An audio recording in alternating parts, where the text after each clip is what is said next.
Hi hello guys, welcome back to Adya colourful. ನಾನು Suma. Friends, ಇವತ್ತಿನ ವಿಡಿಯೋದಲ್ಲಿ ರುಚಿಯಾಗಿರುವಂಥ ಈಸಿಯಾಗಿರುವಂಥ ಒಂದು ಸ್ನ್ಯಾಕ್ಸ್ ರೆಸಿಪಿನ ನಿಮ್ಮ ಜೊತೆ ಶೇರ್ ಮಾಡ್ಕೊಳ್ತಾ ಇದ್ದೀನಿ. ಪಕೋಡನೂ ಅಲ್ಲ, ಬೋಂಡನೂ ಅಲ್ವೇ ಅಲ್ಲ, ಗರಿಗರಿಯಾದ ಈ ಸ್ನ್ಯಾಕ್ಸ್ನ ತಯಾರಿಸಿದ್ರೆ ಕಚೋರಿ, ಸಮೋಸ, ಫ್ರೆಂಚ್ ಫ್ರೈಸ್ ಎಲ್ಲ ಮರ್ತು ಹೋಗ್ತೀರಾ ಫ್ರೆಂಡ್ಸ್. ಅಷ್ಟು ಟೇಸ್ಟಿಯಾಗಿರುವಂಥ ಈಸಿಯಾಗಿರುವಂಥ ಒಂದು ಈವ್ನಿಂಗ್ ಸ್ನ್ಯಾಕ್ಸ್ ರೆಸಿಪಿನ ನಿಮ್ಮ ಜೊತೆ ಶೇರ್ ಮಾಡ್ಕೊಳ್ತಿದ್ದೀನಿ. ಖಂಡಿತವಾಗ್ಲೂ ವಾತಾವರಣ ತುಂಬಾ ಶೀತವಾಗಿ ಇದೆ. ಸೊ ಈ ಒಂದು ಥಂಡಿಯಲ್ಲಿ ರುಚಿಯಾಗಿರುವಂಥ ಗರಿಗರಿಯಾಗಿರುವಂಥ ಒಂದು ಸ್ನ್ಯಾಕ್ಸನ್ನು ತಯಾರಿಸುವಂಥ ವಿಧಾನವನ್ನು ತಿಳಿಸ್ಕೊಡ್ತಾ ಇದ್ದೀನಿ. ಒಂದ್ಸಲ ಈ ಒಂದು ಸ್ನ್ಯಾಕ್ಸನ್ನು ತಯಾರಿಸಿ ಖಂಡಿತ ಎಲ್ಲರೂ ಕೂಡ ತುಂಬಾ ಇಷ್ಟಪಟ್ಟು ತಿಂತಾರೆ. ಸೊ ಈ ಒಂದು ಸ್ನ್ಯಾಕ್ಸ್ ತಯಾರಿಸೋದಕ್ಕೆ ಮೊದಲನೇದಾಗಿ ಇಲ್ಲಿ ಒಂದು ಅರ್ಧ ಕೆಜಿಯಷ್ಟು ಆಲೂಗೆಡ್ಡೆಯನ್ನು ತಗೊಂಡಿದ್ದೀನಿ. ಸೊ ನೋಡ್ಬೋದು ನೀವು, ಆದಷ್ಟು ಚಿಕ್ಕ ಚಿಕ್ಕ ಗಾತ್ರದಲ್ಲಿರುವಂತಹ ಒಂದು ಆಲೂಗೆಡ್ಡೆಯನ್ನು ತಗೊಳ್ಳಿ, ತುಂಬ ಚೆನ್ನಾಗಿರುತ್ತೆ. ಸೊ ನಾನಿಲ್ಲಿ ಮೀಡಿಯಮ್ ಆಗಿರುವಂತಹ ಆಲೂಗೆಡ್ಡೆಯನ್ನು ತಗೊಂಡಿದ್ದೀನಿ.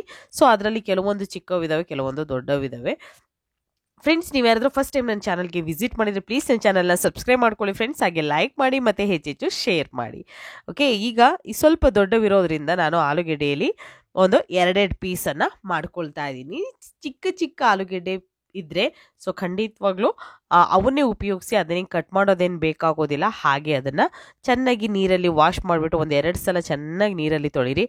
ಆಗ ಒಂದು 10 ನಿಮಿಷ ನೆನೆ ಹಾಕಿ, ಏನಾದರೂ ಮೇಲ್ಗಡೆ ನಾವು ಅದರಲ್ಲಿ ಮಣ್ಣೇನಾದರೂ ಇದ್ದರೆ ಖಂಡಿತ ಅದನ್ನು ಚೆನ್ನಾಗಿ ನೆನೆಯುತ್ತೆ. ಆಗ ಒಂದು 2 ಸಲ ನೀಟಾಗಿ ವಾಶ್ ಮಾಡಿದ್ರೆ ನೀಟಾಗಿ ವಾಶ್ ಆಗುತ್ತೆ. ಸೊ ಇವಾಗ ಇದರ ಸಿಪ್ಪೆ ಏನು ತೆಗ್ದಿಲ್ಲ, ನಾನು ಹೀಗೆ ಇದನ್ನು ಉಪಯೋಗಿಸ್ತಾ ಇದ್ದೀನಿ. ಸಿಪ್ಪೆ ತೆಗೆದ್ರೆ ಅದೇ ಬೇರೆ ಥರ ಅನಿಸುತ್ತೆ. ಬೇಕು ಅಂದರೆ ಸಿಪ್ಪೆ ತೆಗೆದು ಕೂಡ ನೀವು ಮಾಡ್ಕೋಬೋದು. ಸೊ ಸಿಪ್ಪೆಯನ್ನು ತೆಗೆದಲೇ ನಾನು ಈ ರೀತಿಯಾಗಿ ಉಪಯೋಗಿಸ್ಕೊಳ್ತಾ ಇದ್ದೀನಿ. ನೋಡ್ತಾ ಇದ್ದೀರಲ್ಲ, ಈ ರೀತಿ ಚಿಕ್ಕ ಚಿಕ್ಕದಾಗಿ ಕಟ್ ಮಾಡಿಕೊಡೋಣ. ಚಿಕ್ಕದು ಅಂದರೆ ತುಂಬಾ ಸಣ್ಣದಾಗಿ ಅಲ್ಲ, ಈ ರೀತಿ ಸ್ವಲ್ಪ ದೊಡ್ಡ ಗಾತ್ರದಲ್ಲಿ ಇರಬೇಕು. ಈ ರೀತಿ ಕಟ್ ಮಾಡ್ಕೋಬೇಕು. ಚಿಕ್ಕ ಚಿಕ್ಕವಿದ್ರೆ 2 ಭಾಗ ಮಾಡ್ಕೊಂಡಿದ್ದೀನಿ, ಸ್ವಲ್ಪ ದೊಡ್ಡವಿದ್ರೆ 3 ಭಾಗ ಅಥವಾ 4 ಭಾಗ ಮಾಡ್ಕೊಂಡಿದ್ದೀನಿ. ಸೊ ಈ ರೀತಿಯಾಗಿ ನಾವು ಆಲೂಗೆಡ್ಡೆ ಎಲ್ಲ ಕಟ್ ಮಾಡಿ ಇಟ್ಕೊಳ್ಳೋಣ. ತುಂಬಾ ಈಸಿಯಾಗಿರುವಂಥ ಒಂದು ರುಚಿಯಾಗಿರುವಂತಹ ಸ್ನ್ಯಾಕ್ಸ್ ಫ್ರೆಂಡ್ಸ್. ಖಂಡಿತವಾಗ್ಲೂ ಇದನ್ನು ನೀವು ಒಂದ್ಸಲ ತಯಾರಿಸಬೇಕು, ಮತ್ತು ಹೇಗೆ ಬಂತು ಅಂತ ತಪ್ಪದೆ ಕಾಮೆಂಟ್ ಸೆಕ್ಷನಲ್ಲಿ ತಿಳಿಸ್ಬೇಕು ಫ್ರೆಂಡ್ಸ್. ಓಕೆ, ಇದನ್ನು ಪಾರ್ಟಿಗೂ ಬೇಕು ಅಂದರೂ, ನೀವು ಪಾರ್ಟಿ ಫಂಕ್ಷನ್ಸ್ಗೆ ಬೇಕು ಅಂದರೂ ಕೂಡ ಈ ಒಂದು ರುಚಿಯಾಗಿರುವಂಥ ಸ್ನ್ಯಾಕ್ಸನ್ನು ತಯಾರಿಸ್ಬೋದು. ಯಾಕೆ ಅಂತಂದರೆ ನಾನು ಕೂಡ ಇದನ್ನು ಕೆಲವೊಂದು ಫಂಕ್ಷನ್ಗಳಲ್ಲಿ ತಯಾರಿಸಿದ್ದೀನಿ. ಸೊ ಸೂಪರ್ ಟೇಸ್ಟನ್ನು ಕೊಟ್ಟಿದೆ ಇದು. ಸೊ ಚೆನ್ನಾಗಿರುತ್ತೆ. ಒಂದ್ಸಲ ತಯಾರಿಸಿ, ನಿಮಗೂ ಕೂಡ ಒಂದು ಎಕ್ಸ್ಪೀರಿಯೆನ್ಸ್ ಆಗುತ್ತೆ. ಓಕೆ, ಸೊ ಈಗ ನೋಡಿ, ಒಂದು ಪಾತ್ರೆಗೆ ಸ್ವಲ್ಪ ನೀರನ್ನು ಹಾಕಿ ನಾನು ಇಟ್ಟಿದ್ದೀನಿ. ಅದು ಸ್ವಲ್ಪ ಬಿಸಿಯಾಗಲಿ. ಸೊ ಬಿಸಿಯಾದ ನಂತರ ಅದಕ್ಕೆ ನಾವು ಇವಾಗ ಕಟ್ ಮಾಡಿರುವಂತಹ ಆಲೂಗೆಡ್ಡೆ ಇದೆಯಲ್ಲ, ಸೊ ಆ ಆಲೂಗೆಡ್ಡೆಗಳನ್ನು ನಾವು ಈ ನೀರಿನಲ್ಲಿ ಹಾಕ್ಕೊಳ್ಬೇಕಾಗುತ್ತೆ. ಸ್ವಲ್ಪ ಬಿಸಿಯಾದ ನಂತರ, ನೀರು ಚೆನ್ನಾಗಿ ಕುದಿ ಬಂದಮೇಲೆ ಹಾಕಬೇಕು ಅಂತ ಏನಿಲ್ಲ, ಸ್ವಲ್ಪ ಬಿಸಿಯಾದ ನಂತರ ನಾವು ಹಾಕ್ಕೊಳ್ಬೋದು. ನೋಡಿ, ಈ ರೀತಿ ನಾನು ಆಲೂಗೆಡ್ಡೆಯನ್ನು ಹಾಕ್ಕೊಳ್ತಾ ಇದ್ದೀನಿ. ಸೊ ಎಲ್ಲ ಕಟ್ ಮಾಡಿರುವಂಥ ಅರ್ಧ ಕೆಜಿ ಆಲೂಗೆಡ್ಡೆ ಪೂರ್ತಿ ಹಾಕ್ಕೊಳ್ತಾ ಇದ್ದೀನಿ. ಅದಕ್ಕೆ ಸ್ವಲ್ಪ ದೊಡ್ಡ ಗಾತ್ರದಲ್ಲಿರುವಂತಹ ಪಾತ್ರೆಗಳನ್ನು ಫಸ್ಟೇ ಇಟ್ಕೊಂಬಿಡಿ. ಇಲ್ಲ ಅನ್ನೋದಾದರೆ ನೀವು ಎಷ್ಟು ಬೇಕು ನೋಡಿಕೊಂಡು ಉಪಯೋಗಿಸ್ಬೋದು. ಎಷ್ಟು ಬೇಕೋ ಅಷ್ಟು ಸ್ನ್ಯಾಕ್ಸನ್ನು ನೀವು ಮಾಡ್ಕೋಬೋದು. ಸೊ ಫ್ರೆಂಚ್ ಫ್ರೈಸ್ಗಿಂತ ಸೂಪರ್ ಟೇಸ್ಟ್ ಕೊಡುತ್ತೆ. ತುಂಬಾ ಈಸಿಯಾಗಿ ಹೆಲ್ತಿಯಾಗಿರುವಂಥ ರುಚಿಯಾಗಿರುವಂಥ ಒಂದು ಸ್ನ್ಯಾಕ್ಸ್ ಇದು. ಸೊ ಇದಕ್ಕೆ ಸ್ವಲ್ಪ ಉಪ್ಪನ್ನು ಹಾಕ್ಕೊಂಡಿದ್ದೀನಿ. ಉಪ್ಪು ಹಾಕಿದ ನಂತರ ಒಂದ್ಸಲ ಚೆನ್ನಾಗಿ ಇದನ್ನು ಮಿಕ್ಸ್ ಮಾಡಿ ಇದನ್ನು ಬೇಯೋದಕ್ಕೆ ಬಿಡೋಣ. ಸುಮಾರು ಒಂದು 5 ನಿಮಿಷಗಳ ಕಾಲ ಬೇಯಿಸಬೇಕಾಗುತ್ತೆ. ಜಾಸ್ತಿ ಟೈಮ್ ಏನು ತಗೊಳ್ಳೋದಿಲ್ಲ ಇದು. ಈಗ ಇಲ್ಲಿ ಒಂದು ಮಿಕ್ಸಿ ಜಾರ್ ತೊಗೊಂಡಿದ್ದೀನಿ. ಒಂದು 2 ಹಸಿರು ಮೆಣಸಿನಕಾಯಿನ ಕಟ್ ಮಾಡಿಕೊಂಡು ಅದನ್ನು ನಾನು ಹಾಕ್ಕೊಂಡಿದ್ದೀನಿ. ಇದೊಂದು ಮಸಾಲೆಯನ್ನು ತಯಾರಿಸ್ಕೋಬೇಕಾಗುತ್ತೆ ನಾವು. ಅದಾದ ನಂತರ ಇವಾಗ ಒಂದು ಬೆಳ್ಳುಳ್ಳಿಯನ್ನು ತೊಗೊಂಡಿದ್ದೀನಿ. ಪೂರ್ತಿ ತೊಗೊಂಡಿದ್ದೀನಿ. ಸೊ ಬೆಳ್ಳುಳ್ಳಿಯ ಸಿಪ್ಪೆ ಏನೂ ತೆಗ್ದಿಲ್ಲ, ಹಾಗೆ ಅದನ್ನು ಹಾಕ್ಕೊಳ್ತಾ ಇದ್ದೀನಿ. ನಂತರ ಸ್ವಲ್ಪ ಉಪ್ಪನ್ನು ಕೂಡ ಹಾಕ್ಕೊಳ್ತಾ ಇದ್ದೀನಿ. ಇದಕ್ಕೆ ತುಂಬ ಟೇಸ್ಟ್ ಇರುತ್ತೆ. ನೀವು ಖಂಡಿತವಾಗ್ಲೂ ತಯಾರಿಸಿರಲ್ಲ. ಇದನ್ನು ಬೇಕು ಅಂದರೆ ನಾನ್ ವೆಜ್ ಪ್ರಿಯರಿಗೆ ನಾನ್ ವೆಜ್ಜಲ್ಲೂ ಕೂಡ ಈ ಒಂದು ರೆಸಿಪಿಯನ್ನು ಮಾಡ್ಕೋಬೋದು. ಸೊ ಈಗ ಜೀರಿಗೆ ಹಾಕ್ಕೊಂಡಿದ್ದೀನಿ, ಒಂದು ಅರ್ಧ ಸ್ಪೂನ್ ಆಗುವಷ್ಟು. ಹಾಗೆ ಸ್ವಲ್ಪ ಕೊತ್ತಂಬರಿ ಸೊಪ್ಪನ್ನು ಹಾಕ್ಕೊಳ್ಳೋಣ. ನೋಡಿ, ಒಂದು ಸ್ವಲ್ಪ ಕೊತ್ತಂಬರಿ ಸೊಪ್ಪು ಹಾಕ್ಕೊಂಡಿದ್ದೀನಿ. ಇದನ್ನು ಗ್ರೈಂಡ್ ಮಾಡ್ಕೊಂಬರೋಣ. ಇದಕ್ಕೆ ನೀರೇನು ಕೂಡ ಹಾಕ್ಕೊಳ್ಳೋದು ಬೇಡ. ನಾವು ಹೇಗೆ ಈಗ ಎಷ್ಟನ್ನು ಹಾಕಿದೀವೋ ಅಷ್ಟೇ ಸಾಕು. ಅದನ್ನು ಹಾಗೆ ಗ್ರೈಂಡ್ ಮಾಡ್ಕೊಂಬರೋಣ. ನೋಡಿ, ಇಲ್ಲ ಅಂದರೆ ನೀವು ಕುಟಾಣಿಯಲ್ಲಿ ಕುಟ್ಟಿ ಕೂಡ ರೆಡಿ ಮಾಡ್ಕೋಬೋದು ಪೇಸ್ಟನ್ನು. ನೋಡ್ತಾ ಇದ್ದೀರಲ್ಲ, ಈ ರೀತಿಯಾಗಿ ನಮಗೆ ಪೇಸ್ಟು ರೆಡಿ ಆಗಬೇಕು. ಇದು ಕರೆಕ್ಟಾಗಿದೆ. ಸೊ ಇದನ್ನು ಒಂದು ಸೈಡು ತೆಗೆದಿಟ್ಕೊಂಬಿಡೋಣ. ಇವಾಗ ಆಲೂಗೆಡ್ಡೆ ಬೆಂದಿದೆಯಾ ಇಲ್ವಾ ಅನ್ನೋದನ್ನು ಚೆಕ್ ಮಾಡ್ಕೊಂಬಿಡೋಣ. ಅಂದರೆ ಇದು ಪೂರ್ತಿಯಾಗಿ ಬೆಂದಿರಬಾರ್ದು. ಸೊ ನಮಗೆ ಈ ಒಂದು ಸ್ನ್ಯಾಕ್ಸ್ ಗರಿ ಗರಿಯಾಗಿ ಬರಬೇಕು ಅಂತಂದರೆ ಪೂರ್ತಿ ಬೇಯೋದಕ್ಕೆ ಬಿಡಬಾರ್ದು. ಮೀಡಿಯಮ್ ಆಗಿ ಒಂದು 1/4% ಬೆಂದಿದ್ರೆ ಸಾಕು. ಇದು ಅದಕ್ಕೆ 5 ನಿಮಿಷ ಟೈಮ್ ಇದ್ದರೆ ಸಾಕು, ಜಾಸ್ತಿ ಬೇಡ. ಸೊ ಇವಾಗ ಇದಕ್ಕೆ ಬೆಂದಿರೋಂತಹ ಆಲೂಗೆಡ್ಡೆಯನ್ನು ಹಾಕ್ಕೊಳ್ತಾ ಇದ್ದೀನಿ. ಒಂದು 1/4% ಬೇಯಿಸಿರೋಂತಹ ಆಲೂಗೆಡ್ಡೆ. ಇದು ಪಕೋಡನೂ ಅಲ್ಲ, ಹಾಗೆ ಬೋಂಡ ಕೂಡ ಅಲ್ಲ, ಗರಿ ಗರಿಯಾದ ಸ್ನ್ಯಾಕ್ಸ್.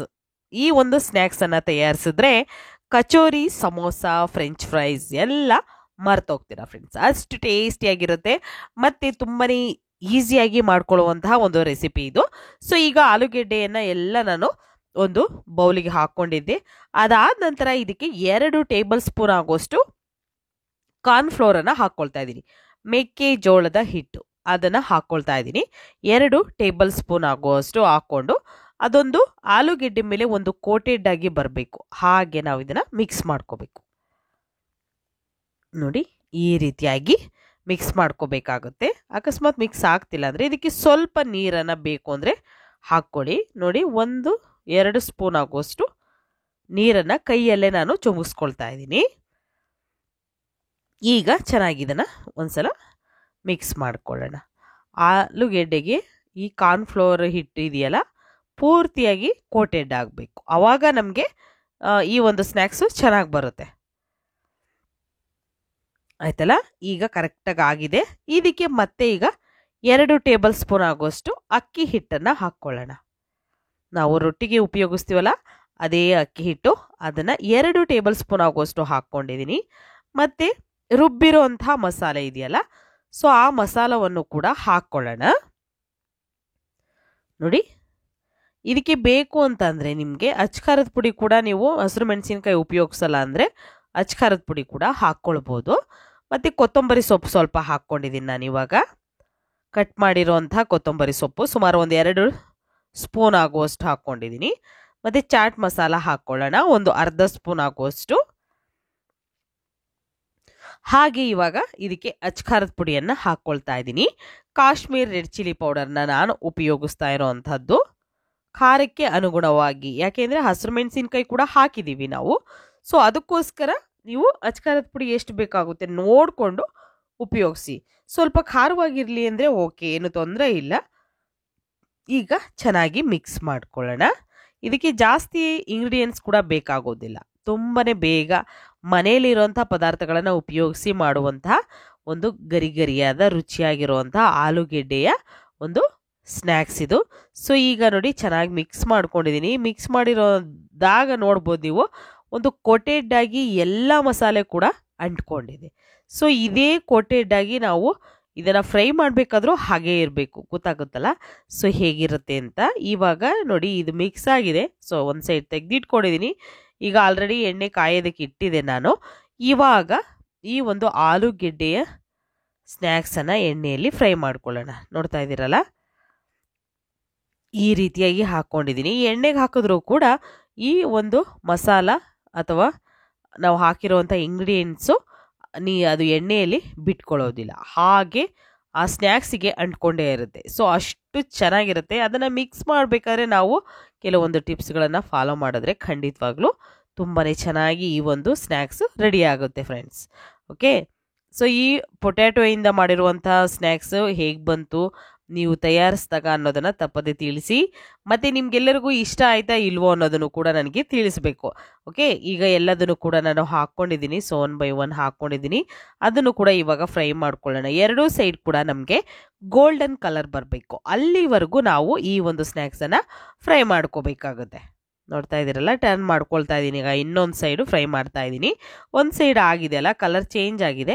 ಸೊ ಅದಾದ ನಂತರ ಇನ್ನೊಂದು ಸೈಡು, ಯಾವುದನ್ನೇ ಆಗಲಿ ಫ್ರೈ ಮಾಡಬೇಕಾದ್ರೆ ಸ್ಟವ್ನ ಲೋ ಫ್ಲೇಮಲ್ಲಿ ಇಟ್ಕೊಂಡೆ ಫ್ರೈ ಮಾಡ್ಕೊಳ್ಳಿ. ಹೈ ಫ್ಲೇಮ್ ಮಾಡೋದ್ರಿಂದ ಕಲರ್ ಬೇಗ ಚೇಂಜ್ ಆಗುತ್ತೆ, ಆದರೆ ಕ್ರಿಸ್ಪಿಯಾಗಿ ನಮಗೆ ಬರೋದಿಲ್ಲ. ಸೊ ಅದಕ್ಕೋಸ್ಕರ ಇದು ಕ್ರಿಸ್ಪಿಯಾಗಿ ಬರಬೇಕು ಅಂತಂದರೆ ನಾವು ಏನು ಮಾಡಬೇಕು, ಲೋ ಫ್ಲೇಮಲ್ಲೇ ಸ್ಟವ್ನ ಫ್ರೈ ಮಾಡ್ಕೋಬೇಕು. ಸೊ ಈಗ ನೋಡಿ, ನಾವು ಸ್ಟವ್ನ ಲೋ ಫ್ಲೇಮ್ ಮಾಡ್ಕೊಂಡಿದ್ದೀವಿ.